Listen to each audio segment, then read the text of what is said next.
పంచాయతీలకు నిధులు తెస్తానన్న CM Revanth వ్యాఖ్యలకి counter ఇచ్చారు ఎంపీ ధర్మపురి అరవింద్. నిధుల కోసం రేవంత్ ఎక్కడికి పోవాల్సిన పనిలేదన్నారు. పంచాయతీ ఖాతాల్లో కేంద్రం నేరుగా జమ చేస్తుందని చెప్పారు. సర్పంచులకి సీఎంతో పని లేదన్నారు ఎంపీ ధర్మపురి అరవింద్.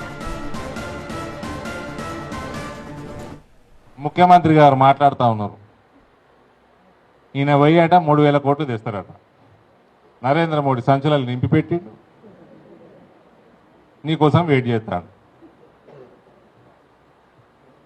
ఈయన పోతే తెస్తారట. నువ్వు ముఖ్యమంత్రి 2 ఏళ్ళే, ఇది 3వ సంవత్సరం. ఇది 2 సంవత్సరాల నుంచి పైసలు రాలే. నువ్వు ఎలక్షన్లు పెట్టక, ఇప్పుడు ఎలక్షన్లు పెడితే సర్పంచ్లు అయినరు.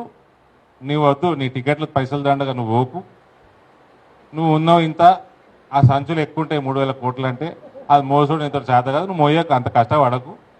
నరేంద్ర మోడీ పాపం ఆయన bank to bank account transfer చేసుకుంటాడు గ్రామ పంచాయతీకి డైరెక్ట్గా ఆయననే ట్రాన్స్ఫర్ చేస్తాడు. నువ్వు పోవడొద్దు, నువ్వు మోసడొద్దు, మళ్ళీ దాని మీద సిబిఐ కేసు వేసడొద్దు, ఈడీకి పని వద్దు, అవన్నీ అద్దిగా. నీకు ఉన్నాయి చాలు కేసులు నీ మీద.